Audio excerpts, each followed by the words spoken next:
The numbers don't lie. Trump's America. 1 year. And let me ask you something. When was the last time you actually trusted a politician when they told you everything was going great? Because right now, at this very moment, there is a massive disconnect happening inside the United States of America, and it is playing out in real time, right before the biggest speech of Donald Trump's second term. Here is what we know. Here is what the data shows. And here is why it matters not just to Americans, but to every single person watching politics around the world right now.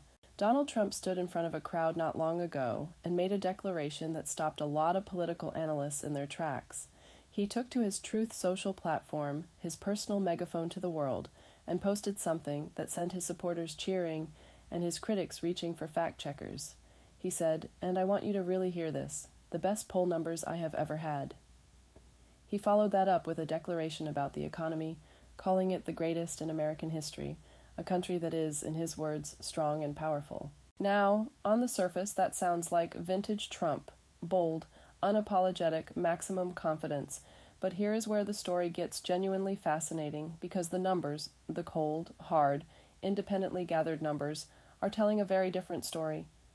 And the gap between what Donald Trump says about his own popularity and what the polling data actually shows is not a small gap. It is not a rounding error. It is a chasm. And tonight we are going to walk you straight into the heart of it. Because on the very day that Donald Trump is scheduled to deliver his State of the Union address to Congress, to the American people, and to a watching world, his approval rating sits at 44% in the latest Fox News national poll. And before you brush that off as a left-leaning number from a left-leaning outlet, understand something crucial. This is Fox News. This is the network that has been one of the most consistent supporters of Trump's political agenda. And even they are showing numbers that paint a complicated picture. But wait, it gets deeper. The ABC News, Washington Post, and Ipsos poll, one of the most comprehensive and rigorous polling operations in American media, surveyed Americans between February 12th and February 17th. Their result, a 39% approval rating among all adults. Among registered voters, it climbed slightly to 41%. But let that sink in for a second. Among all adults in the United States of America, only 39 out of every 100 people approve of the job Donald Trump is doing as president. When you pull back even further and look at the polling average, the aggregate of every major national poll conducted over the past 4 weeks, the picture becomes even more stark. Trump's approval hovers around 40%. His disapproval is sitting at approximately 55%. That is not a close race between approval and disapproval. That is a double-digit gap. And it is a gap that has been growing, not shrinking. So how did we get here?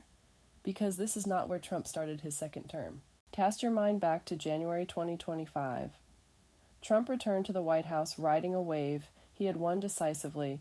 The Republican Party had retaken the Senate. They had held the House of Representatives. The American people had sent a clear message about what they wanted. They wanted change. They wanted economic relief. And they wanted the man they believed could deliver it. Trump began his second term in positive territory. More Americans approved of his job performance than disapproved. That is a fact. He had genuine momentum, genuine political capital, and the full apparatus of the federal government behind him. And then March happened. In March of 2025, Trump's approval rating crossed into negative territory for the first time in his second term, and since that moment, rather than recovering, rather than bouncing back, the trajectory has been a slow and steady decline. Month after month, the numbers have drifted further into negative territory, not dramatically, not in some sudden collapse that would make headlines, but consistently, quietly, stubbornly, downward. Now here is the part that every political strategist, every campaign manager, every person who has spent their career studying American elections will tell you is the most important piece of this entire puzzle. It is not just the overall number that matters. It is who is moving and who is staying put. The partisan breakdown of Trump's current polling is, frankly, extraordinary. Among Republican voters, his support has remained remarkably stable. Republicans still back their president. They still believe in what he is doing. They are still showing up, still engaged, still enthusiastic. That base has not cracked, and for a president heading into midterm elections, that matters enormously. But among independents, among the voters who do not carry a party card, who do not attend rallies, who simply go to the polls when they feel like their lives are going in a direction they either support or want to change. The story is dramatically different. Independent voters have moved away from Trump in significant numbers. And when independent voters move, elections move with them. And among Democrats, the opposition has not just held firm. According to veteran Republican pollster Darren Shaw, who co-conducts the Fox News poll with Democratic pollster Chris Anderson, the opposition has actually intensified. His words were precise and revealing. Support among Republicans has remained intact, but the opposition has become even more radicalized. What he is describing is a political landscape that is not just divided, it is hardening. The middle is shrinking.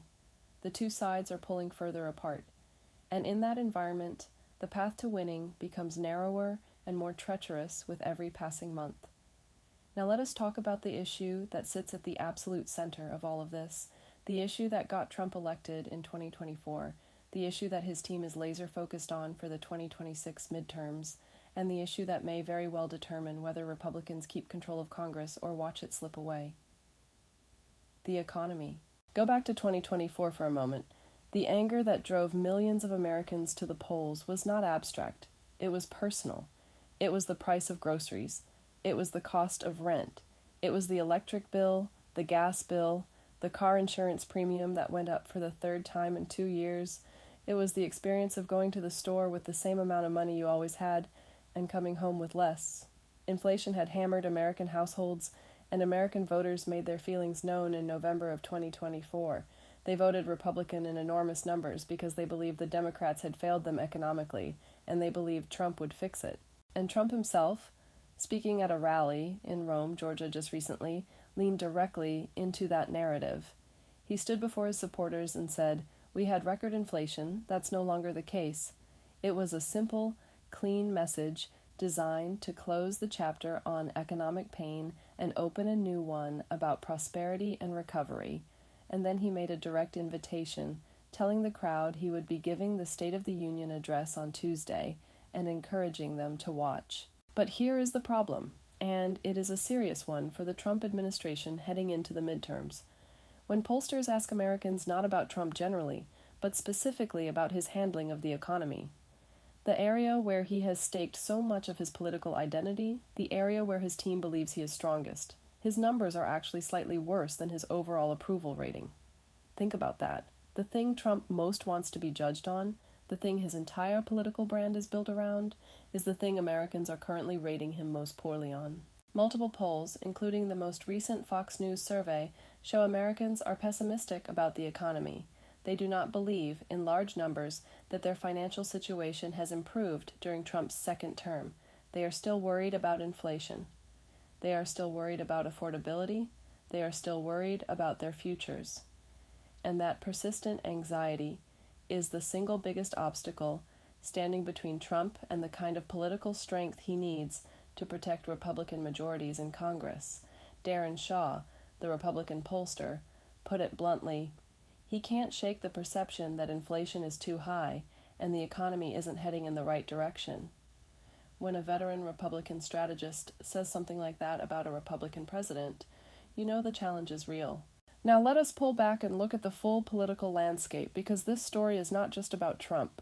It is about a country that is fundamentally dissatisfied and an opposition party that is struggling to capitalize on that dissatisfaction. The Democratic Party should, on paper, be in an excellent position right now. The incumbent president has approval ratings that hover around 40%. The economy is a source of anxiety for a majority of Americans. The historical pattern of American politics strongly favors the opposition party in midterm elections. The party out of power almost always gains seats when the sitting president is unpopular. And the Democrats won decisive victories in the November 2025 elections. They have had strong results in special elections and other contests since Trump returned to power. There is energy in the opposition. There is anger. There is motivation. And yet, the Democratic Party's own image has cratered. Their favorability numbers have hit historic lows according to multiple polls. The image of the party, not just specific politicians but the Democratic brand itself, has collapsed in a way that is stunning, even to many Democratic strategists. Voters are not just dissatisfied with Trump. They are dissatisfied with everyone. They are dissatisfied with the entire political system. And when voters feel that way, turnout becomes unpredictable, outcomes become volatile, and the conventional wisdom about what should happen often collides violently with what actually does happen.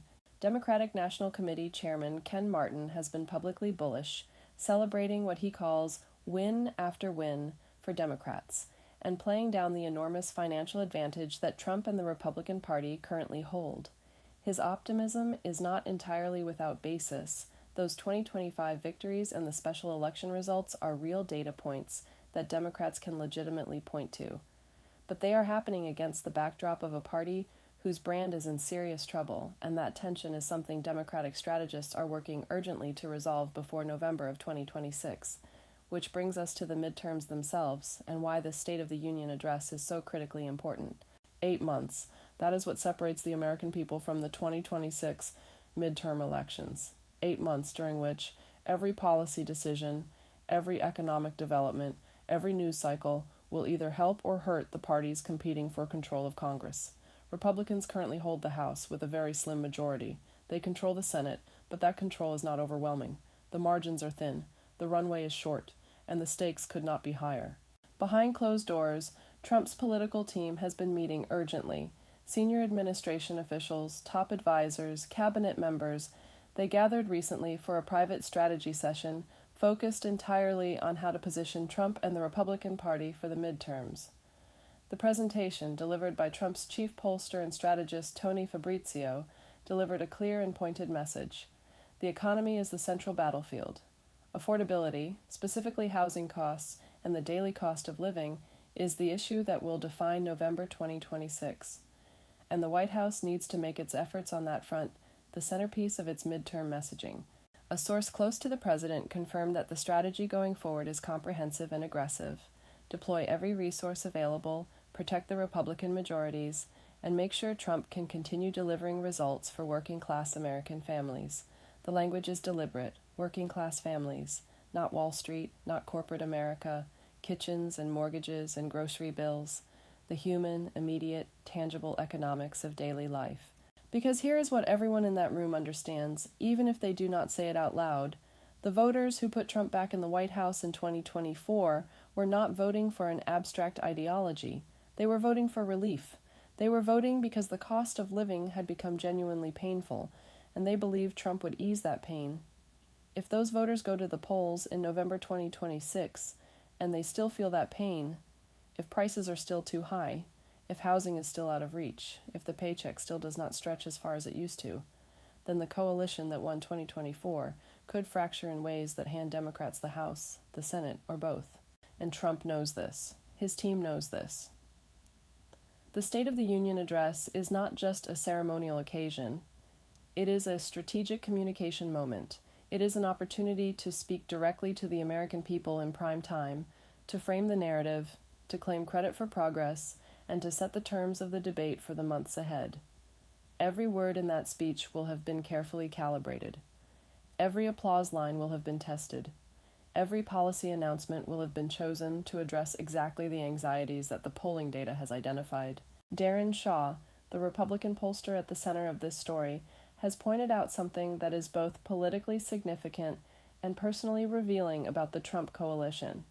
He notes that Trump's support among Republicans has not just held, it has remained energized in a way that is genuinely unusual for a second-term president this far into his administration, and in what many analysts expect to be a base mobilization election rather than a persuasion election, that matters enormously. Republican National Committee Chairman Joe Gruters described Trump in terms that were almost military in their confidence. He called the president the Republican Party's secret weapon.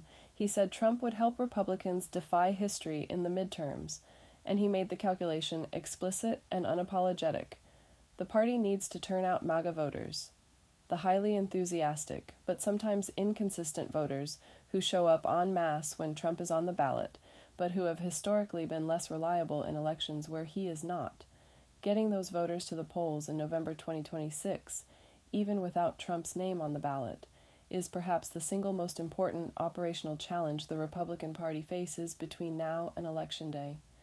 We absolutely need to mobilize our voters and energize them, Gruters said, and nobody is better positioned to mobilize our base than President Trump. So here is where we land. Here is the complete picture. A president who claims his poll numbers are the best they have ever been, while the actual polling data shows him at 40% approval and 55% disapproval. An economy that voters are still anxious about, even as the president declares victory over inflation. A Republican base that remains deeply loyal, while independent voters have moved away, and Democratic opposition has intensified. A Democratic Party that should be capitalizing on all of this, but finds itself grappling with its own historic unpopularity. A State of the Union address that carries enormous strategic weight because it is one of the last major moments before the midterm campaign fully consumes Washington, and an election in November 2026 that will determine who controls the levers of American power for the final 2 years of Trump's presidency. This is not just a poll story. This is not just a horse race political update. This is a story about trust. It is a story about whether the American people feel that their government is delivering for them. It is a story about the gap between what politicians say and what people experience in their actual lives. And it is a story that is going to define the next chapter of American politics in ways that will echo far beyond the borders of the United States. The speech will come. The applause will follow. The spin machines on both sides will immediately kick into overdrive, each claiming vindication, each declaring momentum. But underneath all of that noise, 40% approval, 55% disapproval, 8 months until the midterms, and a country that is still, at its core, waiting to feel better. Pay attention, because what happens next is going to matter to all of us.